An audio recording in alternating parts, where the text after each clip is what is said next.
নমস্কার দর্শক বন্ধুগণ, সাধক জীবন চ্যানেলে সকলকে স্বাগত জানাই। আবার চলে এসেছি আপনাদের মাঝে নিয়ে সিদ্ধা পরমেশ্বরী বাই সাধিকার কথা, যেটা প্রথম পর্বে কিছু অংশ বলা হয়েছে। আর সকলের কাছে একটু ক্ষমা চেয়ে নিচ্ছি, আমার একটু দেরি হয়ে গেল আসতে। দ্বিতীয় পর্বে আজকে আমরা শুনে নেব। যদি ভালো লাগে তাহলে অবশ্যই চ্যানেলটা একটা লাইক শেয়ার সাবস্ক্রাইব করে সঙ্গে থাকবেন। দামোদর দাস বাবাজির কুঠিয়ায় সিদ্ধা পরমেশ্বরী বাই বলছেন, কৃষ্ণ ভাবনায় তুই যে একেবারে ডুবে গিয়েছিস, শুভ সংস্কার ছিল তাই তো এমনভাবে ডুবতে পেরেছিস। আর যারা প্রথম পর্বটি শোনেননি তাদের কাছে একটি অনুরোধ করব, তারা অবশ্যই প্রথম পর্বটা শুনে নেবেন। এই গল্পে আজকে আমরা জানতে পারছি যে গৃহবধূ মালতী দাস কীভাবে হয়ে উঠেছিলেন সিদ্ধা পরমেশ্বরী বাই কৃষ্ণ সাধিকা। এবার রাধাকৃষ্ণের লীলাময় সম্ভোগের পর্ব। এ পর্ব বড় কঠিন রে মাই, এজন্য আরও তীব্র বৈরাগ্য, আরও সাধন চাই। বেশ কিছুদিন একান্তে অরণ্যবাস চাই। এক বিন্দু আসক্তি, কাম বা ভোগেচ্ছা থাকলে এ দিব্য রস সম্ভোগের অধিকারী হওয়া যে সম্ভব নয়। তোকে এবার জনমানবহীন কোনো অরণ্যে গিয়ে তপস্যা করতে হবে। ঠাকুর নটবরজির নির্দেশ আমি পেয়েছি, তাই এরা নড়চড় হবার জো নেই মাই। তবে যাবার আগে আমি তোকে সন্ন্যাস দীক্ষা দেব। কোথায় কোন অরণ্যে গিয়ে কুটিয়া বেঁধে বসবি, সিদ্ধি লাভ করবি, তাও যে ঠাকুরজি আগে থেকেই নির্ধারিত করে রেখেছেন। নবীন শিষ্যাকে বৈষ্ণবীর সন্ন্যাস দিলেন দামোদর দাস বাবাজি। এবার তার নামকরণ হলো পরমেশ্বরী দাসী। প্রসন্নতায় গুরুর মন প্রাণ ভরে উঠেছে। স্থির করলেন এই উপলক্ষে একটা ছোটোখাটো ভাণ্ডারার অনুষ্ঠান করাবেন। বাবাজির এ মনোভাব অবগত হয়ে মথুরায় কয়েকটি ভক্তশ্রেষ্ঠ সানন্দে সেদিন এগিয়ে আসেন। প্রেরণ করেন প্রচুর পরিমাণ আটা, ঘি, চিনি। বৃন্দাবনের বিভিন্ন কুঞ্জের প্রাচীন সাধু বৈষ্ণবদের আমন্ত্রণ করে এনে সন্তোষ সহকারে ভোজন করানো হয়। বিদায়ের কালে তপস্যার স্থানটিও নির্দেশ করে দেন বাবাজি। বলেন, মাই তুই এবার বিহার বনে ঝুপড়ি বেঁধে এসে বসে পড়। প্রাচীন যুগে এ বন ছিল রাধাকৃষ্ণের বিহারের পুণ্যস্থলী। বৃন্দাবন আর গোবর্ধনের মাঝ রাস্তায় পড়ে এই দুর্গম বন। প্রয়োজন হলে বছরে দু একবার আমি ওখানে গিয়ে তোকে দেখে আসতে পারবো। ও বন ছেড়ে, নিজের তপস্যা ছেড়ে তুই অপর কোথাও যেন যাস নে। কিন্তু দিদির মাধু করি কী করে চলবে? পাশে থেকে প্রশ্ন করে চেলা নন্দদাস। সে নিয়ে তোকে মাথা ঘামাতে হবে না, সে ব্যবস্থা কৃপালু ঠাকুর নটবরজি যে আগে থেকেই করে রেখেছেন, উত্তর দেন দামোদর দাস। তারপর শিষ্যা পরমেশ্বরীর দিকে তাকিয়ে আশ্বাস দেন, শোন মা, কোনো ভাবনা নেই তোর। বিহার বনের কিছুটা দূরে রয়েছে রাসগাঁও, বেশ সঙ্গতিপন্ন গাঁও। ওখানে আমার কিছু ভক্ত সজ্জন রয়েছে, তারা তোকে দেখবে। বিহার বনের অভ্যন্তরে এক তমাল গাছের নিচে শুকনো লতা পাতা দিয়ে এক ঝুপড়ি বাঁধেন পরমেশ্বরী দাসী। সেই ঝুপড়িটি হয় একাধারে তার ভজন কুটির ও শয়নের স্থান। এবার গুরুর নির্দেশ মতো শুরু করেন এক নূতনতর কৃচ্ছময় জীবন এবং ধ্যান ভজনের তীব্র তপস্যা। সারাদিন রাতের অধিকাংশ সময় পরমেশ্বরী ধ্যান, জপ ও ভজনে কাটাতেন। আহার ছিল দিনান্তে শুধু একবার। ঠাকুরের ভোগ নিবেদন করার পর শরীর রক্ষার জন্য যৎকিঞ্চিৎ গ্রহণ করতেন। মাধুকরীর জন্য পরমেশ্বরী বনের বাইরে যাবেন না। জনমানবহীন গহন বনে আটা, ময়দা, নুন জোটানো সম্ভব নয়। তাই কিছুদিন ফলমূল সংগ্রহ করেই ঠাকুরের ভোগ দিতে থাকলেন। সমস্যা দেখা দিল নিত্যকার স্নানের ব্যাপারে। বিহার বনে কোনো জলাশয় নেই, রয়েছে শুধু একটি পুরাতন কুয়ো। এ কুয়ো জল অতিশয় লোনা। স্নান হয়তো কোনো মতে সারা যায়, কিন্তু পানীয় হিসেবে তা ব্যবহার করা অসম্ভব। গুরুর কৃপায় এ সমস্যার সমাধানও অচিরেই হয়ে গেল। সেদিন গভীর বনের ভেতরে ঘুরে ঘুরে পরমেশ্বরী ঠাকুরের ভোগের জন্য ফল মূল কন্দ সংগ্রহ করছেন। এমন সময় এক কাঠুরের সঙ্গে তার দেখা। নাম তার ভিখনলাল। প্রতিদিন বনের গহন অঞ্চল থেকে রাশি রাশি কাঠ কেটে নিয়ে সে বাজারে যায়, এগুলো বিক্রি করে, যা উপার্জন হয় তাই দিয়ে তার সংসার চলে। দূর থেকে গৈরিক বসন পরা অপরূপ রূপসী পরমেশ্বরী দাসীকে দর্শন করে ভিখনলাল থমকে দাঁড়ায়। বিস্মিত হয়ে ভাবতে থাকে, এ মাই কি কোনো বনদেবী? এমন সৌন্দর্য, এমন দিব্য ভাব তো সচরাচর মানুষের চোখে পড়ে না। সামনে এগিয়ে এসে ভিখনলাল ভক্তিভরে নিবেদন করে তার দণ্ডবৎ প্রণাম। আশীর্বাদ জানিয়ে এই সরল স্বভাব কাঠুরের সঙ্গে কিছুক্ষণ আলাপ সালাপ করে পরমেশ্বরী। কথা প্রসঙ্গে ভিখনলাল তাকে প্রশ্ন করে, মাই, এই গভীর বনে বাস করে তুমি ভগবানকে ডাকছো, ভালো কথা। খাবার ব্যবস্থা হয়তো ফলমূল থেকে হয়ে যায়, কিন্তু তুমি জল পাও কোথায়? এখানে তো কোনো তালাও নেই, আছে শুধু একটু লোনা জলের কুয়ো, আর তার জল তো কেউ খেতেই পারে না। এভাবে এখানে বাঁচবে কি করে? বেটা, মানুষের সমাজ ছেড়ে এখানে কিষাণজির চরণে আশ্রয় করে আছি। তিনি তো অন্ধ নন, কালাও নন, ব্যবস্থা একটা কিছু করবেনই। সহাস্যে উত্তর দেন পরমেশ্বরী। ভিখনলাল নিজ থেকেই বলে ওঠে, কুছ পরোয়া নেই মাই, আমি তো হর রোজ এ বনে কাঠ কাটতে আসি। বরং তখন থেকে গাঁও থেকে বেরোবার সময় মাথা করে তোমার জন্য এক কলসি তালাওর মিঠা জল নিয়ে আসবো। এতে মাই তুমি আপত্তি করো না, আমি তোমার লড়কা তো বটে। পরমেশ্বরী রাজি হয়ে প্রস্তাবে এখন থেকে ওই দরিদ্র কাঠুরে ভিখনলাল পরিণত হয় তার এক ভক্ত রূপে। ইতিমধ্যে গুরু দামোদর দাস বাবাজি রাসগাঁয়ে তার ভক্ত পরিচিত ব্যক্তিদের কাছে পরমেশ্বরীর সংবাদ পাঠিয়েছেন। এবার তারাও মাঝে মাঝে আসতে থাকে তার তপস্যার স্থানে। ভক্তিভরে ঝুপড়িতে রেখে আসে দু এক সের আটা নুন। এর ফলে ঠাকুরের ভোগ আর পরমেশ্বরী দাসীর আহার তৈরির সমস্যা অনেকটা সহজ হয়ে আসে। গুরু মাঝে মাঝে বিহার বনে নবীনা সন্ন্যাসীর ঝুপড়িতে এসে উপস্থিত হন। কখনো আসেন তিনি শিষ্যর নিজ প্রয়োজনে, তার তপস্যার আগুনকে উস্কে দিতে, কখনো বা আসেন নতুনতর নিগুড় সাধন দেবার জন্য। বৎসরে কয়েকবার পবিত্র গোবর্ধন পর্বত তিনি পরিক্রমা করেন। সে সময়ও কৃপা করে একান্তে ভজনরত পরমেশ্বরী দাসীকে দর্শন দিয়ে যান। গুরুর দর্শন ও কৃপালাভে শিষ্যর মন প্রাণ দিব্য আনন্দে ভরপুর হয়ে ওঠে। পরমেশ্বরী দাসীর অরণ্য জীবনের এই কঠোর বৈষ্ণবীয় তপস্যার ধারা প্রবাহিত হয়ে চলে 10 বছরেরও অধিক কাল। অতঃপর গুরু দামোদর দাস বাবাজি একদিন কয়েকজন ভক্ত ও চেলা সঙ্গে নিয়ে বিহার বনে পরমেশ্বরী দাসীর ঝুপড়ির সম্মুখে এসে উপস্থিত হন। চোখে মুখে তার দিব্য আনন্দের বিভায় ঝলমল করছে। গুরুকে দণ্ডবৎ প্রণাম করে উঠে দাঁড়াতেই শিষ্যকে প্রশ্ন করেন তিনি, কি গো মাই, কুশলে আছিস তো? এবার তোর তপস্যার কথা আমায় বল দেখি। যুক্ত করে পরমেশ্বরী নিবেদন করেন, বাবা, আপনি অন্তর্যামী, সবই তো জানেন, আপনার কৃপায় ভালোই আছি, পরম আনন্দে রয়েছি বই কি। আপ্তকামা বৈষ্ণবীর দেহ রোমাঞ্চিত, কপোল বেয়ে ঝরে ঝরে পড়ছে পুলকের অশ্রু।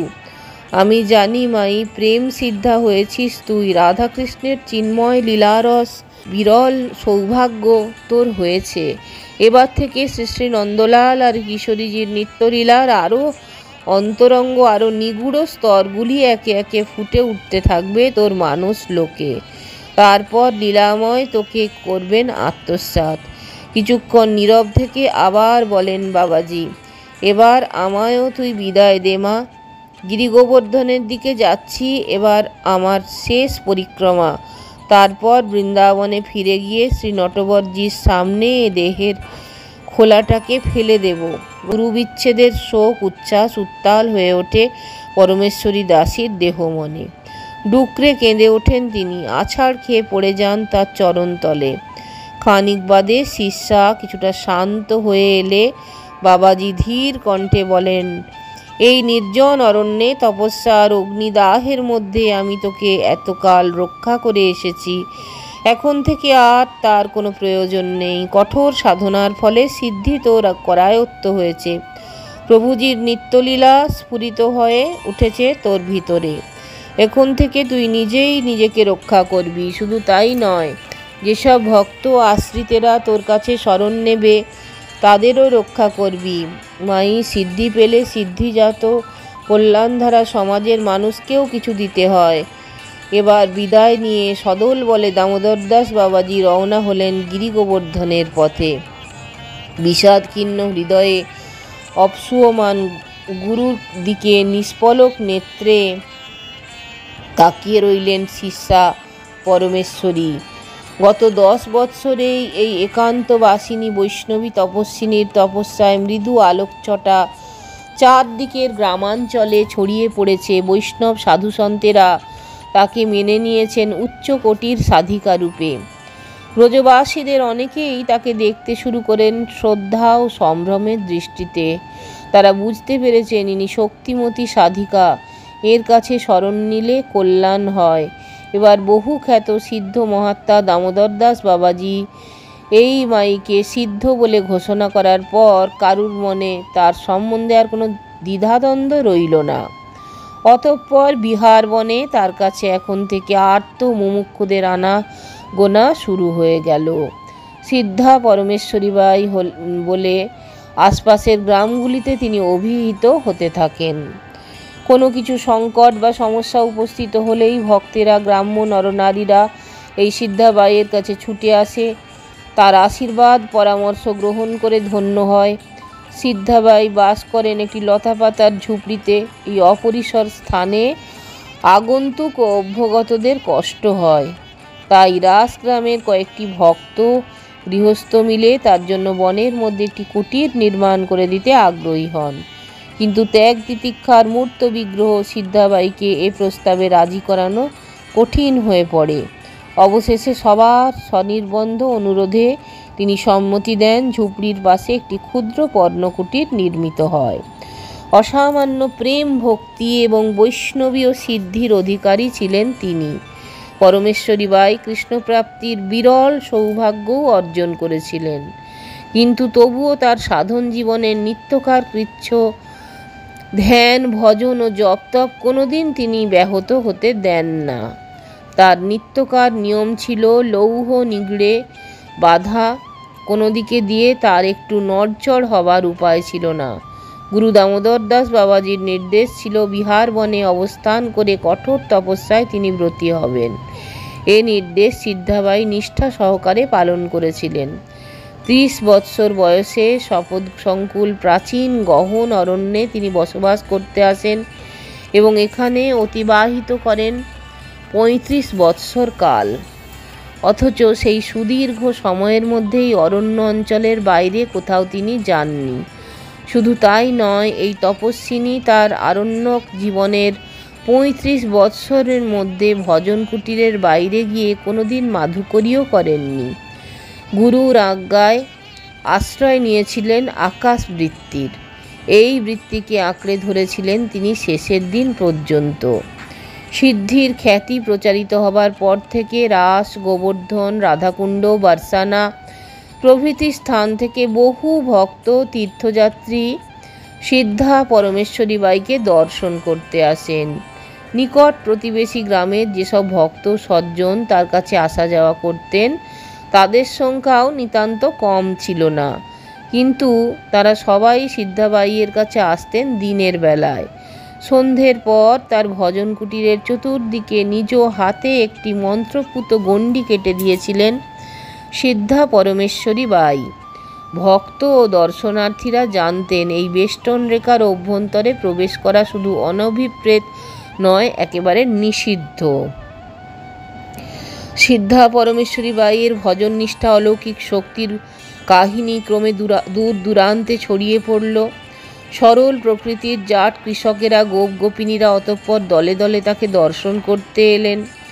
ব্যবহারিক জীবনে সিদ্ধাবাই সকল কিছু চাওয়া পাওয়ার ঊর্ধ্বে ছিলেন। এবার পবিত্র গোবর্ধনগিরি পরিক্রমা করে শতাধিক দরিদ্র তীর্থযাত্রী সিদ্ধা পরমেশ্বরী বাইকে দর্শন করতে আসে। দর্শনার্থীরা রোদে দীর্ঘপথ তেতেপুরে এসেছে, দেহমন তাদের একেবারে অবসন্ন। সিদ্ধা পরমেশ্বরী বাই কয়েকটি বিশিষ্ট ভক্ত তখন সেখানে উপস্থিত। সমাগত গরিব দর্শনার্থীরা বহুদূর থেকে এসেছে, সবাই পথশ্রান্ত, ক্ষুধার্ত। তাই এদের জন্য আহার্য জোগাড়ের জন্য ওই ভক্তেরা ব্যস্ত হয়ে পড়লেন। কেউ কেউ বললেন, মায়ের ভজন কুটিরে এক মুঠো আটা ফলমূল সঞ্চিত নেই, তাহলে এতগুলো মানুষ কি এমনি করে খিদের কষ্ট পাবে? বরং এদের সবাইকে রাসগাঁয়ে নিয়ে যাওয়া যাক। সেখানকার গৃহস্থদের অনেকে মাইকে শ্রদ্ধাভক্তি করে, যা হোক একটা ব্যবস্থা করা যাবে। পরমেশ্বরীর কানে কথাটা গেল। তিনি বললেন, তোমরা বাপু ব্যস্ত হয়েও না, ওদের সবাইকে গাছের ছায়ায় বিশ্রাম করতে বলো। ঠাকুর নটবরজির কৃপা করে কিছু খাবার এক্ষুনি পাঠাবেন। খানিক বাদেই কিন্তু তা উপলব্ধি করা গেল। মথুরার এক শেঠ সেদিন গোবর্ধন দর্শন এসেছিলেন। ঠাকুরজির প্রত্যাদেশ পেয়েছেন, সিদ্ধা পরমেশ্বরী বাই আমার অন্তরঙ্গ ভক্ত, তার দর্শন করে নয়ন মন সার্থক করো, আর বাইয়ের এখানে একটা ভাণ্ডারা দে। এই আদেশ অনুযায়ী 2 গাড়ি বোঝাই পুরি, লাড্ডু, পেঁড়া তিনি নিয়ে এসেছেন। এই ভাণ্ডারাকে উপলক্ষ করে তিনি বিহার বনে এক আনন্দের হাট বসে গেল। এতগুলো দর্শনার্থীকে কি দিয়ে ভোজন করানো যাবে, এ কথা ভেবে যে ভক্তেরা চিন্তিত হয়ে পড়েছিলেন, তারা এখন হাঁপ ছেড়ে বাঁচলেন। বর্ষিয়ান এবং ত্যাগ তিতিক্ষাবান সাধু প্রখ্যাত অনন্তদাস বাবাজি মহারাজ এক সময় সিদ্ধা পরমেশ্বরী বাইয়ের পবিত্র ভজন কুটিরে বসে দীর্ঘকাল তপস্যা করেছিলেন। তার মুখে তার সাধন ঐশ্বর্যের নানা কাহিনী ব্রজমণ্ডলের তীর্থযাত্রীরা অনেক সময় শুনতে পেতেন। মনীষী লেখক ডক্টর বিমান বিহারী মজুমদার অনন্তদাসজির কাছ থেকে শোনা একটি আশ্চর্য ঘটনার বিবরণ দিয়েছেন। একবার একজন ব্রজবাসী দেখা করতে এসে যতবার উঠে যান ততবারই বাইকে তাহাকে আরও দেরিতে যাবার জন্য অনুরোধ জানান। শেষ পর্যন্ত সেই ব্যক্তি জানালো যে তার খুব দরকারি কাজ আছে, সে আর দেরি করতে পারবে না, সে উঠে চলে গেল। কিন্তু কিছুটা পথ যেতে না যেতেই সে সর্পদংশনে কাতর হয়ে চিৎকার করে উঠল। লোকে তাকে ধরাধরি করে বাইয়ের নিকট নিয়ে এলো। তিনি ম্লান হাসি হেসে বললেন, আমি স্পষ্ট দেখতে পাচ্ছিলাম যে লোকটি কোনো গুরুতর দুর্ঘটনায় বিপন্ন হবে, তাই তাকে বারবার যেতে নিষেধ করছিলাম, কিন্তু দৈবের গতি প্রবল, তা রোধ করা দুষ্কর। লোকটির সঙ্গীরা তাকে বাঁচাবার জন্য পিড়াপিড়ি করায় বাই তার ধনুচির ভস্য হাতে নিয়ে তার গায়ে ঘষে দিলেন। সে অনতিবিলম্বে সুস্থ হয়ে উঠল। বাই তপস্যার জন্য বিহার বনে এসে উপস্থিত হবার পর প্রায় 10 বৎসরের ব্যবধানে তার গুরু দামোদর দাস বাবাজি মনে চিরতরে ছেদ টেনে দেন। এই দীর্ঘ 10 বৎসর কয়েকবার তিনি বৃন্দাবন থেকে গোবর্ধনে এসেছেন এবং পরিক্রমার পথে প্রিয় শিষ্যা পরমেশ্বরী বাইকে দিয়েছেন দর্শন, বৈষ্ণবী ও রসসাধনার নিগূঢ় পদ্ধতিসমূহ একের পর এক আয়ত্ত করিয়েছেন। গুরুর অন্তর্ধানের দিন গভীর রাত্রে পরমেশ্বরী বাই লাভ করেন তার অপরূপ দিব্য দর্শন। সূক্ষ্ম জ্যোতির ঘন দেহে দামোদর দাস বাবাজি আবির্ভূত হন তার নয়ন সমক্ষে। স্নিগ্ধ মধুর কণ্ঠে বলেন, মাই, এ দেহের প্রয়োজন ফুরিয়েছে, তাই এটিকে পরিত্যাগ করে আমি দিব্য ধামে চলে যাচ্ছি। প্রভু শ্রী নটবরজির নির্দেশে তোকে আমি টেনে এনেছিলাম, স্থাপন করেছিলাম তোর নির্দিষ্ট তপস্যার স্থলে। বৈষ্ণবী অন্তরঙ্গ সাধনা সিদ্ধি আর লীলা দর্শন তোর সাধন সত্তায় এসে গিয়েছে। এবার তুই সেই লীলা সমুদ্রের আরও গভীরে ডুবে যা, জীবন সাধনা তোর সার্থক হয়ে উঠুক। গুরু অপ্রকট হবার পরে আরও 20 বৎসর একাদিক্রমে সাকুল্যে 30 বৎসর বিহার বনের ভজন কুটিরটিতে একান্তে বাস করেছিলেন সিদ্ধাবাই। রাধাকৃষ্ণের অমৃতময় লীলার গভীরতর স্তরগুলি ক্রমিক পর্যায়ে উদ্ঘাটিত হয়েছিল তার জীবনে। 30 বৎসর একটানা সাধনা ও লীলা ধ্যানের পর এই মহাসাধিকার জীবনে আসে সাধনা ও সিদ্ধি বিতরণের পর্ব। ব্রজমণ্ডলের প্রাচীন তাপসদের মুখে শোনা যায় এ সময় গুটি কয়েক বৈষ্ণব সাধক সিদ্ধাবাইয়ের কাছ থেকে নিগুড় সাধন প্রাপ্ত হন, ধন্য হন অন্তরঙ্গ লীলা আস্বাদনের অধিকার লাভে। অতঃপর 1910 খ্রিস্টাব্দের শেষের দিকে সিদ্ধা পরমেশ্বর জীবনে আসে চিরবিরতির পালা। অন্তরঙ্গ ভক্ত সেবকেরা আগে থেকেই তার মুখে নির্দিষ্ট প্রয়াণ লগ্নটির কথা জেনে চঞ্চল হয়ে ওঠে। রাসগাঁওয়ে সন্নিহিত অঞ্চল থেকে দলে দলে আসে, জমায়েত হয় অগণিত নরনারী। সারা বিহার বন রাধেশ্যাম ধ্বনি আর সিদ্ধামাই কি জয় ধ্বনিতে মুখরিত হয়ে ওঠে। গুরু প্রদত্ত আসনে বসে গুরু প্রদত্ত নাম জপ করতে করতেই মহীয়সী সাধিকা প্রবিষ্ট হন তার চির অভীষ্ট পরম ধামে। সেদিনকার বিহার বনের দুর্গমতা, নির্জনতা ও তপস্যার অনুকূল পরিবেশ আজ আর নেই, কিন্তু সিদ্ধা পরমেশ্বরী বায়ের ভজন কুটিরের পবিত্র স্থানটি আজও সে অঞ্চলের জনমানসে অসামান্য সম্ভ্রমের স্থান অধিকার করে আছে। বিহার বনের পাশে দিয়ে যাতায়াত করার কালে আজও জনসাধারণ সিদ্ধাবাই কি জয় ধ্বনি দিয়ে এই বৈষ্ণব তাপসীর আশীর্বাদ প্রার্থনা করে। গোবর্ধন অঞ্চলের তপস্যাপরায়ণ প্রাচীন সাধকেরাও সিদ্ধাবাইয়ের পুণ্যময় স্মৃতিচারণ করতে গিয়ে উচ্ছ্বসিত হয়ে ওঠেন, শ্রদ্ধাভরে কীর্তন করেন তার সাধনা ও সিদ্ধির মাহাত্ম্যের। যদি ভালো লাগে তাহলে অবশ্যই চ্যানেলটা একটা লাইক, শেয়ার, সাবস্ক্রাইব করে সঙ্গে থাকার অনুরোধ রইল। আবার ফিরে আসছি পরবর্তী পর্বে।